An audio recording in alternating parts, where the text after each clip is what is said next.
The OA president slammed the invoice on my kitchen table and smiled, like she had already won. "Everyone in this neighborhood owes $18,500, she said coldly. "You have 30 days to pay, or we will take legal action." I looked down at the paper in front of me. $18,500.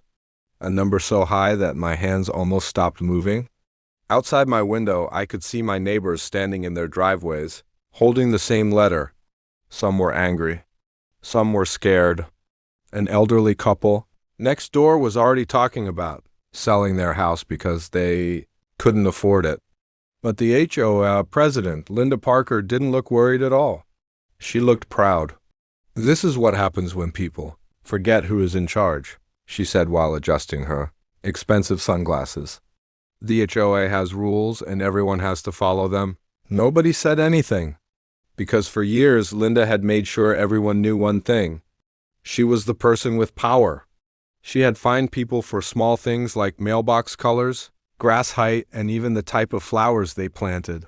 She walked around the neighborhood like she owned every street, every house, and every person living there. But this time she had gone too far.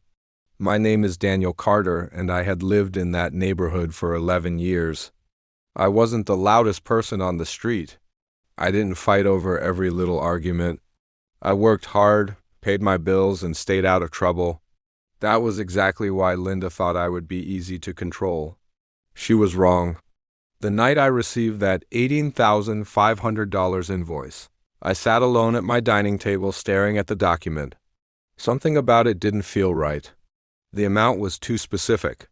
Not $18,000, not $20,000, exactly $18,500. I turned the page over, hoping to find an explanation. That's when I noticed something strange. A small line at the bottom of the invoice. A line that almost looked like it was hidden on purpose. "Special Community Improvement Assessment." I read it again. Then again, because I knew something Linda didn't expect me to know. I read contracts for a living. I grabbed my old HOA agreement from the filing cabinet and started comparing the documents. The more I read, the more my expression changed. The assessment wasn't approved correctly. The meeting they claimed happened never happened. The vote they mentioned didn't exist. And the signatures? They didn't match. I leaned back in my chair and whispered, "You didn't just make a mistake, Linda. You built your entire plan on a lie." The next morning, Linda called an emergency neighborhood meeting. She stood in front of everyone with a confident smile.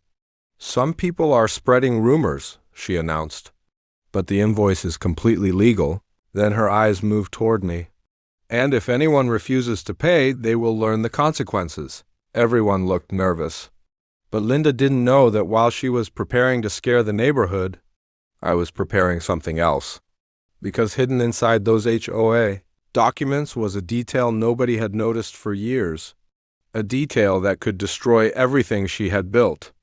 And when I revealed it, Linda Parker was going to realize the biggest mistake she ever made was underestimating the quiet person who actually read the fine print. The next morning, I walked into the HOA meeting carrying a folder. Not a thick one, not something dramatic. Just a simple folder with copies of documents that Linda never expected anyone to find. The room was packed. Every homeowner was there. Some looked angry, others looked defeated. They were ready to hear another excuse from Linda. She stood at the front with her usual confident smile. "Before we begin," Linda said, "I want everyone to understand that refusing to pay this assessment will have consequences." She looked directly at me. "Some people think they know better than the HOA board." I slowly opened my folder. "I don't think I know better," I said. "I just read the rules you hope nobody would read." The room became silent. I placed the first document on the table. This $18,500 charge was never legally approved. The HOA bylaws require a homeowner vote for any special assessment above a certain amount. Linda immediately interrupted. "That's not true." I placed another paper down. "Here is the meeting record. The vote you claimed happened on March 14th never took place." A few neighbors looked at each other. Then an elderly man in the back stood up. Wait, March 14th? That was the day my wife was in the hospital. There was no meeting. Linda's smile started disappearing. I continued. And this is the biggest problem. I placed the final document on the table. The signatures approving this assessment are fake. The room exploded with whispers. Linda stepped forward.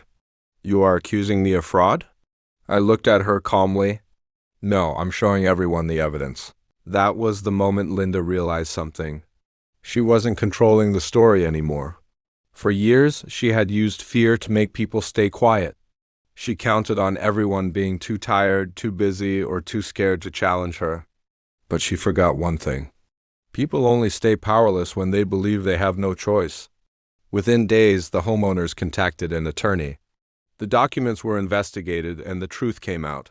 Linda had created fake approval records, added unauthorized charges, and used HOA funds for projects that benefited only a few board members. But the biggest surprise came when investigators checked the old HOA files. They found years of hidden complaints from residents who were too afraid to speak. Linda wasn't facing just one problem. She was facing all of them. At the final HOA hearing, she walked in looking completely different. No expensive confidence. No fake authority. No smug smile. Just a person who finally realized the power she abused was gone. The homeowners voted to remove her from the board immediately. The $18,500 invoices were canceled. Families who thought they would lose their homes were finally able to breathe again. A few weeks later, my neighbor, the elderly man who almost sold his house, knocked on my door. He smiled and said, "Daniel, you didn't just save us money. You reminded us that we still have a voice." I looked around the neighborhood. The same streets where people once walked quietly, afraid of getting another HOA notice, now felt different. People talked again. They laughed again. They stood together, and I learned something important. Rules are supposed to protect people, not give someone power to control them. Linda thought an $18,500 invoice would make everyone obey.